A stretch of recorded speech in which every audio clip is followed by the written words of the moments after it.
सभी का एक बार फिर से स्वागत है हमारे चैनल दुर्गा भक्ति मार्ग में। आज मैं आप सभी को सुनाऊंगी बुधवार के दिन सुनी जाने वाली गणेश जी महाराज और उनकी चमत्कारी खीर की कथा। बहुत समय पहले की बात है। गणेश जी महाराज ने पृथ्वी पर मनुष्यों की परीक्षा लेने का विचार किया। तब उन्होंने अपनी माँ से कहा, माता, मैं धरती लोक के वासियों की परीक्षा लेना चाहता हूँ और धरती पर ब्रह्मण करने जा रहा हूँ। माता पार्वती ने कहा, पुत्र गणेश, तुम्हें जैसा ठीक लगे वैसा ही करना। पृथ्वी पर ब्रह्मण का विचार किए गणेश जी महाराज ने एक बालक का रूप बनाया और अपने हाथ में चम्मच में दूध लिया और दूसरे हाथ में एक चुटकी चावल ले ली और गली गली घूमने लगे। साथ ही आवाज लगाते जा रहे थे, कोई इन चावल और दूध की मेरे लिए खीर बना दो, कोई मेरे लिए खीर बना दो। गांव में उन पर कोई भी ध्यान नहीं दे रहा था, बल्कि सब लोग उन पर हंस रहे थे। वे एक दूसरे से कह रहे थे कि यह नासमझ बालक चम्मच भर दूध और एक चुटकी चावल की खीर बनाने को कह रहा है। भला एक चुटकी चावल और चम्मच भर दूध की भी खीर बन सकती है क्या?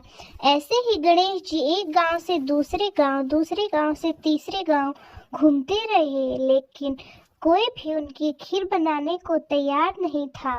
ऐसे ही सुबह से शाम हो गई। कोई मेरे लिए खीर बना दो, कोई मेरे लिए खीर बना दो, ऐसा कहते कहते गणेश जी सोचने लगे, कोई मेरे लिए खीर नहीं बना रहा है, अब मैं क्या करूं? तभी वहां एक बुढ़िया माई अपनी झोपड़ी से बाहर बैठी थी। वे गणेश जी को देखकर बोली, बेटा ला, मैं तेरे लिए खीर बना देती हूँ, मुझे तेरी खीर का सामान दे दे। गणेश जी बोले, माई, तुम्हारे घर में से बर्तन ले आओ।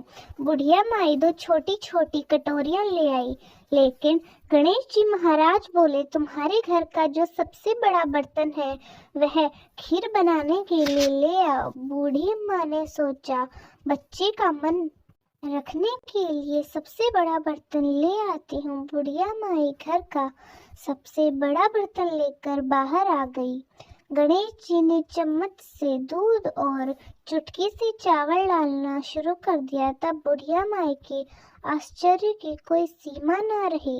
यह चमत्कार कैसा है, वे कुछ नहीं समझ सकी और देखते ही देखते पतीला दूध से भर गया। बुढ़िया माई ने उस पतीले को चूल्हे पर चढ़ाकर खीर बनाना शुरू कर दिया। तब गणेश जी बोले, माई, तुम खीर बनाओ, मैं स्नान आदि करके थोड़ी देर में वापस आकर खीर खा लूंगा। बूढ़ी माई बोली, बेटा, इतनी ढेर सारी खीर का मैं क्या करूंगी, इसे कौन खाएगा?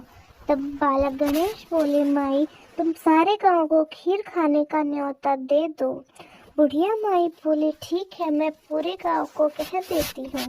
बूढ़ी माई की खीर की खुशबू धीरे धीरे पूरे गांव में फैलने लगी। अम्मा ने घर घर जाकर खीर खाने का न्योता सभी घरों में दे दिया। आज मेरे घर खीर का प्रसाद बना है, आप चखने आना। पड़ोसन बोली, अम्मा, आप लोगों के घर खाने के तो लाले रहते हैं, आज आप खीर कहाँ से लाओगी? लोग उन पर हंसने लगे। बुढ़िया माई के घर में खीर खाने का न्योता आया है, इनके घर खाने को दाना नहीं है और सारे गांव को खीर खिलाने की बात कर रही है। चलो चलकर देखते हैं कि बुढ़िया माई कौन सी खीर खिलाने वाली है। धीरे धीरे लोग बुढ़िया माई के घर आना शुरू हो गए। देखते ही देखते गांव इकट्ठा हो गया।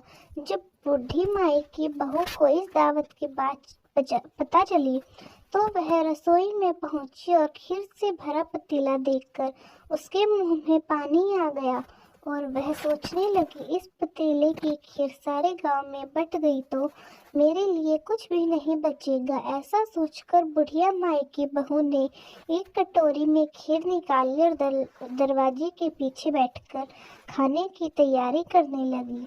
खाने से पहले बोली, गणपति जी भोग स्वीकार करे। ऐसा कहकर वह खीर खाने लगी। बुढ़िया माई की बहू के लगाए इस भोग से गणेश जी प्रसन्न हो गए। जब बाल गणेश स्नान करके वापस आए तो बुढ़िया माई बोली, आजा बेटा, अब तू भी स्नान करके आ गया है, आजा, मैं तुझे खीर परोस देती हूँ, खीर खा ले। तब बाल गणेश बोले, माई मेरा पेट तो खीर से पहले ही भर गया है, अब तुम यह खीर अपने परिवार को खिलाओ और सारे गांव को खीर बांट दो। तो बुढ़िया माई पूछने लगी, बेटा तुमने यह खीर कब खाई? गणेश जी महाराज बोले, जब तुम्हारी बहू ने रसोई के दरवाजे के पीछे बैठकर मुझे भोग लगाया तब मैंने खीर खा ली। तब बुढ़िया माई समझ गई, यह जरूर गणेश जी महाराज की कोई नई लीला है। वे हाथ जोड़कर उनके आगे खड़ी हो गई। गणेश जी महाराज बोले, बुढ़िया माई तुम भी खीर खाओ और अपने परिवार को खिलाओ, पूरे गांव को भी खीर बांट दो। उसके बाद बची हुई खीर को 4 पतीले में रखकर अपने घर के चारों कोनों में रख देना। अब बुढ़िया माई ने पूरे गांव को खीर खिलाई और बची हुई खीर 4 बर्तनों में करके अपने घर के 4 कोनों में रख दी और सो गई। जब वह सुबह उठी तो उसके आश्चर्य की कोई सीमा ही नहीं थी। वे सोचने लगी, हे जगन्नाथ भगवान, ये मैं क्या देख रही हूँ? पतीले में खीर के स्थान पर वहाँ हीरे मोती और जवाहरात भरे थे। विघ्नहर्ता गणेश, आप मुझ पर बहुत बड़ी कृपा कर रहे हैं। माई को अपनी दयालुता का फल प्राप्त हो चुका था। उसकी सारी दरिद्रता और उसके सारे कष्ट परेशानियां सब दूर हो चुके थे। गणेश जी महाराज, जैसी कृपा आपने बुढ़िया माई पर की वैसी अपने सब भक्तों पर करना। कहानी कहने वाले, सुनने वाले और हुकारा भरने वाले सब पर करना। तो दोस्तों अब सुनिए गणेश जी भगवान की दूसरी कहानी। एक समय की बात है, एक गांव में एक डोमन जाति की विमला नाम की औरत रहा करती थी। वह बहुत ही नेक स्वभाव की थी, लेकिन कहते हैं ना, पिछले कर्मों का फल हमें भुगतना ही पड़ता है। उसके जीवन में अपार दुख थे। उसका पति हमेशा बीमार रहा करता था।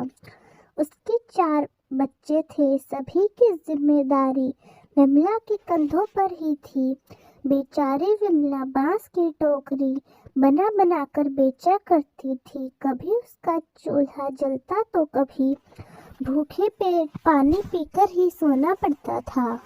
एक बार विमला बांस की टोकरी और बांस का पंखा एक सेठ के घर बेचने गई। वहां पर उसने देखा कि गणपति पापा की पूजा करने से जीवन के सारे दुख दूर हो जाते हैं। चाहे उसके पिछले जन्म कितने भी खराब क्यों न हो, पर गणेश जी की पूजा करने से लखपति बन जाते हैं। विमला गणेश भगवान की इतनी महिमा सुनकर गणेश भगवान को पूजने का नियम कर लेती है। गणेश भगवान की मूर्ति लाने के लिए विमला दिन रात काम करने लगती है। बहुत मेहनत करने के बाद कुछ पैसे एकत्रित कर पाई। इसी बीच पौष माह आ गया। विमला गणेश उत्सव के पहले बाजार गई।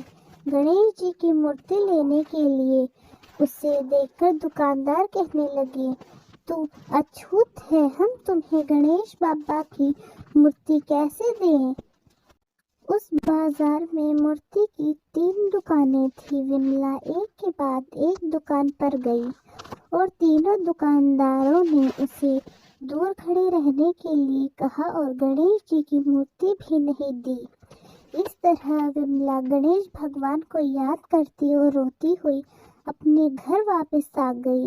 विमला अपनी दादी नानियों से कहानियों में सुना करती थी कि ब्रह्मांड में सबसे पवित्र गाय का गोबर माना जाता है। विमला ने निर्णय कर लिया कि वह गाय के गोबर का गणपति बनाएगी और उसी की पूजा अर्चना किया करेगी। इसी प्रकार विमला के घर के एक कोने को गाय के गोबर से लीप कर साफ किया। वहां पर एक लकड़ी का टुकड़ा रखा, उसी पर गोबर के गणेश जी को स्थापित कर पूजा व्रत का संकल्प कर लिया। विमला पूरी श्रद्धा से गणेश भगवान के नाम का जाप करती रहती। घर में जो भी खाने को रहता गणेश भगवान को अर्पित किया करती। साथ ही दूध और फल भी जितना मिलता गणेश भगवान को भोग लगा देती थी। इस तरह पूजा करते करते उसे 10 दिन हो गए। जैसे गांव के लोगों ने अपने घर में रखी गणेश जी की मूर्ति का पानी में विसर्जन किया, वैसे ही सभी गांव के लोगों के चले जाने के बाद विमला ने भी अपने गोबर से बने गणेश जी को पानी में विसर्जित किया और गणेश जी का जयकारा लगाती हुई घर वापस आ गई। विमला के घर में घुसते ही उसका घर महल में बदल गया। उसके घर में अन्न के भंडार भर गए और उसका पति स्वस्थ हो गया। गणेश भगवान का चमत्कार देख विमला और उसका पति भगवान गणेश का जयकारा लगाने लगे। भगवान ना ज्यादा देखते हैं और न ही दिखावा, वे तो सिर्फ श्रद्धा देखते हैं। हे गणेश महाराज, जैसे आपने विमला पर अपनी कृपा बनाए रखी, वैसे ही अपने सब भक्तों पर अपनी कृपा बनाए रखना। गणेश जी की जय। अब सुनिए गणेश जी महाराज की तीसरी कहानी। बहुत समय पहले की बात है। एक गांव में एक बुढ़िया रहती थी। वह बहुत ही गरीब थी। उसकी आंखों से उसे दिखाई नहीं देता था। उसका एक ही बेटा और बहू थे। वे बुढ़िया सदा ही गणेश जी भगवान की पूजा किया करती थी। एक दिन गणेश भगवान प्रसन्न होकर बुढ़िया माई के सामने प्रकट हो जाते हैं और कहते हैं कि बुढ़िया माई, तू चाहे वो मर मांग ले, तेरी सारी इच्छा पूरी हो जाएगी। तब बुढ़िया माई बोली कि प्रभु, मुझे तो मांगना नहीं आता, मैं कैसे और क्या मांगू। तब गणेश जी कहते हैं, कोई बात नहीं, कल मैं फिर से आ जाऊंगा, तब तुम मुझसे कोई भी वरदान मांग लेना, तब तक तुम सोच कर रख लो। तब बुढ़िया माई अपने बेटे के पास गई और बोली, बेटा, गणेश जी मुझ पर प्रसन्न हुए और मुझे वर मांगने को कहा, तो बताओ मैं क्या मांगू। तब पुत्र बोला कि माँ देखो, हम लोग कितने गरीब हैं, हमें धन की बहुत जरूरत है, तो गणेश जी भगवान से धन मांग ले। तब बुढ़िया माई अपनी बहू से पूछती है। तब बहू कहती है कि माई, आप तो नाती पोते मांग लीजिए। तब बुढ़िया माई सोचती है कि यह तो सब अपने अपने मतलब की बातें कर रहे हैं। फिर वह अपनी पड़ोसन के पास जाती है और उसे पूछती है। तब पड़ोसन कहती है कि बुढ़िया माई, तू थोड़े ही दिन जिएगी, तू क्यों धन मांगती है, क्यों नाते पोते मांगती है। तू अपने लिए अपनी आंखों की रोशनी मांग ले, जिससे तेरी जो बची कुची जिंदगी है वह आराम से कट जाए। तब बुढ़िया माई अगले दिन घर के मंदिर में जाकर बैठ जाती है।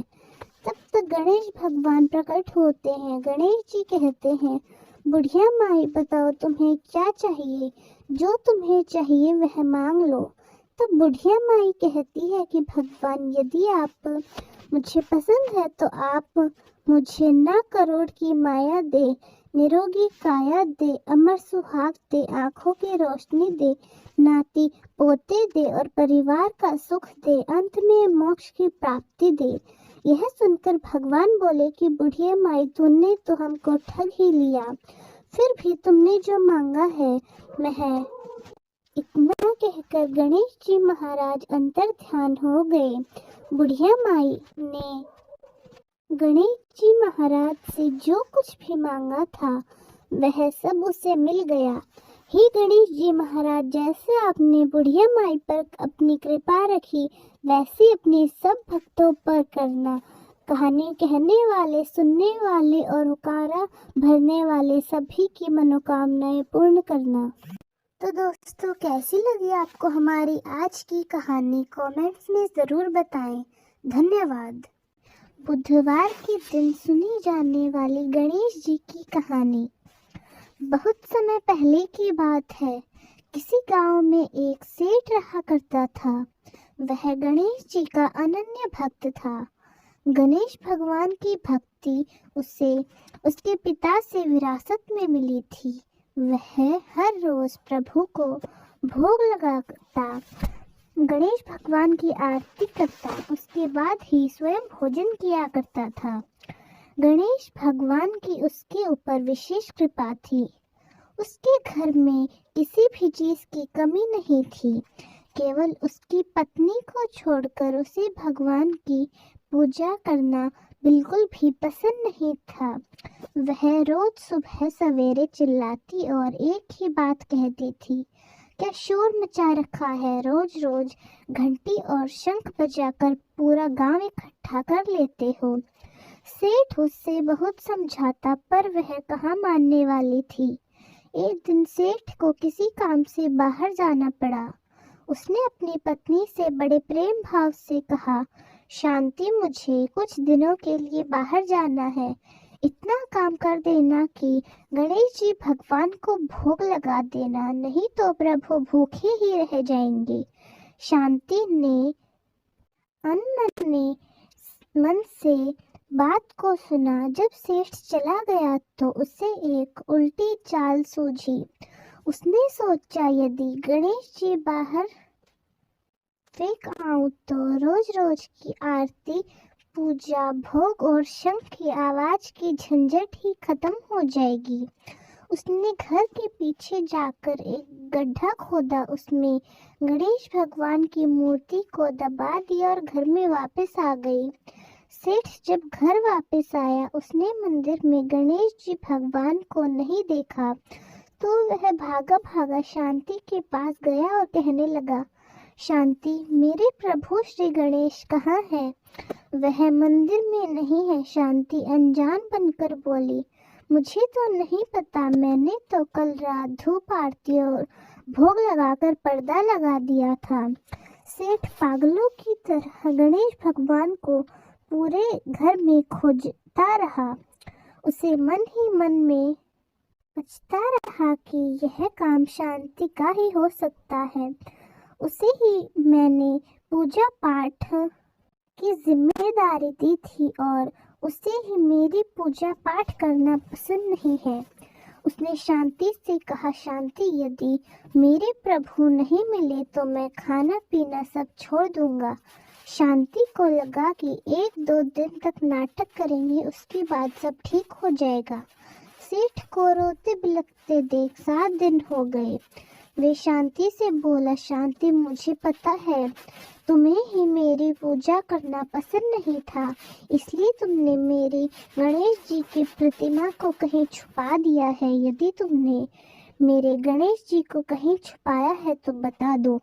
अगर मुझे मेरे गणेश जी की प्रतिमा नहीं मिली तो मैं कुएं में कूदकर अपनी जान दे दूंगा। अगर शांति मुंह खोलती तो उसका पूरा झूठ पकड़ा जाता, इसलिए वह बोली, आप मुझ पर शक कर रहे हो, मुझे तो सच में कुछ नहीं पता, मैं नई प्रतिमा लेकर आती हूँ। पर सेठ को वही प्रतिमा चाहिए थी। फिर वह सेठ कुएं में कूदने लगा। ये सब शोर की आवाज सुनकर गांव के सभी लोग इकट्ठा हो गए। लोगों की आस्था भगवान भी देख रहे थे। वे भी अपने भक्त के पास जाने के लिए बेचैन थे। उधर सेठ कुएं की पाल पर चढ़ गया। शांति भागी भागी गणेश जी की प्रतिमा गड्ढे से निकालने लगी, पर गड्ढे में गणेश भगवान की प्रतिमा थी ही नहीं, क्योंकि गणेश भगवान अपनी प्रतिमा स्वयं निकाल लाए। गणेश भगवान बालक का रूप लेकर आए और अपनी प्रतिमा निकालकर उसके पास पहुंचे और बोले, काका, यही प्रतिमा क्या यह आपकी है? आप इसे ही ढूंढ रहे हैं ना? सेठ ने पीछे मुड़कर देखा तो एक सुंदर बालक था। उसके हाथ में वही गणेश जी की प्रतिमा थी जो सेठ ढूंढ रहा था। वह पाल से नीचे उतरा, प्रभु को गले से लगाया, रोते रोते गणेश जी की प्रतिमा को स्नान कराया और भगवान को मंदिर में स्थापित किया। वह बालक शांति की तरफ देखकर मुस्कुरा रहा था। शांति सोच में पड़ गई कि इस मूर्ति का पता इस बालक को कैसे चला। सेठ के साथ शांति भी अंदर चली गई। सेठ ने रोते रोते बड़े भाव से गणेश भगवान को स्थापित किया, पूजा की और उस बालक का खूब धन्यवाद दिया।